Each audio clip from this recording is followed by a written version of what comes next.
BRS హయాంలో హేతుబద్ధత లేకుండా జిల్లాల విభజన జరిగిందన్నారు సీఎం రేవంత్ రెడ్డి. జిల్లాలు, మండలాలు, రెవెన్యూ డివిజన్లను పునర్వ్యవస్థీకరిస్తామని తెలిపారు.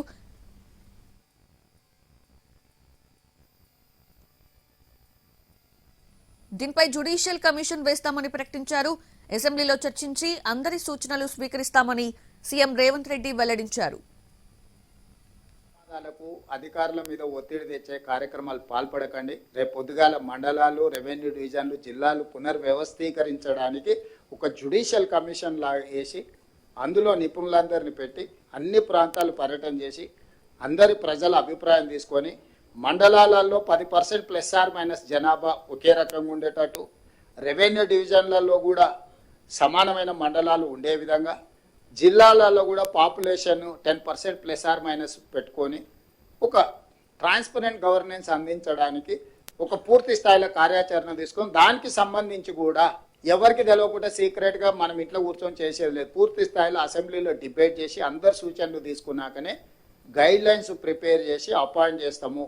ఎవరు ఎలాంటి అపోహలు కొత్త ఏదో జరిగిపోతుందని, జిల్లాల పేర్లు తీస్తురని, పెడుతుండ్రని, పెట్టమని, తీయండి అని ఇవన్నీ వదిలేయండి. జిల్లాలు రకరకాలుగా నచ్చితే నజరానా టైపులా మండలాలు, రెవెన్యూ డివిజన్లు, జిల్లాలు ఆయన చేసిపోయాడు. ఇప్పుడు జిల్లా ఒక నియోజకవర్గం ఉంది, ఒక జిల్లా 14 నియోజకవర్గాలు ఉన్నాయి. రకరకాలుగా ఇర్రేషనల్గా చేసిండు.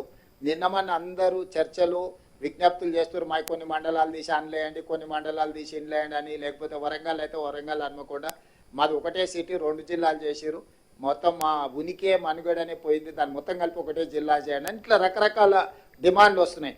మళ్ళీ పొలిటికల్ డెసిషన్స్ తీసుకుంటే న్యాయం జరగదు, సరైన విధంగా విభజన జరగదు.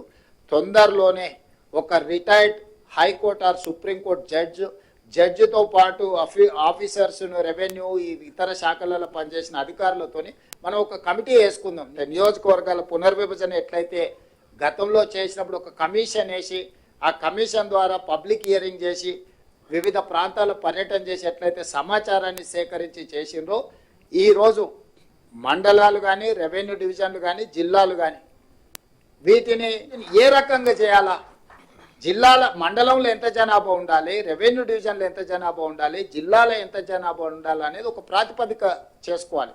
ఈ మధ్యలో డిమాండ్ చేసే వాళ్ళందరికీ నేను విజ్ఞప్తి చేస్తున్నా. మిత్రులు కొంతమంది అది అట్లా చేసిరు, ఇది ఇట్లా చేసిరు. అయ్యా, హైదరాబాద్ పేరు నేను పెట్టింది కాదు, మేడ్చల్ మల్కాజ్గిరి పేరు నేను పెట్టింది కాదు, సైబరాబాదు నేను పెట్టింది కాదు. ఈ 3 పేర్లు కాదు ఇప్పుడు నిన్న వచ్చిన మున్సిపల్ పోలీస్ కమిషనరేట్లు వచ్చినాయి. రంగారెడ్డి జిల్లా యాస్టీజ్ అంతకుముందే ఉంది, భువనగిరి అంతకుముందే ఉంది, సంగారెడ్డి అంతకుముందే ఉంది. వాటినే పోలీస్ కమిషనరేట్లు ఏరియాలు, సరిహద్దులు అడ్జస్ట్మెంట్ చేసినాం. క్రైము, డెవలప్మెంటు వీటన్నిటిని ఒక దృష్టిలో పెట్టుకొని ఉతగానే సికింద్రాబాద్ మీద కక్ష కట్టి సికింద్రాబాద్ను మొత్తం మాయం చేస్తున్నాను. అసలు సికింద్రాబాద్ పేరు ఉన్నదేడా, నేను తీసిందేడా? హైదరాబాద్, సికింద్రాబాద్ జంట నగరాలు హైదరాబాద్ మున్సిపల్ కార్పొరేషన్లో, గ్రేటర్ హైదరాబాద్ మున్సిపల్ కార్పొరేషన్లో యాస్టీస్గా ఉన్నాయి. హైదరాబాద్ డిస్టిక్లోనే సికింద్రాబాద్ ప్రాంతం కూడా ఉంది. నేనేం దాన్ని ముట్టుకోలేదు కదా.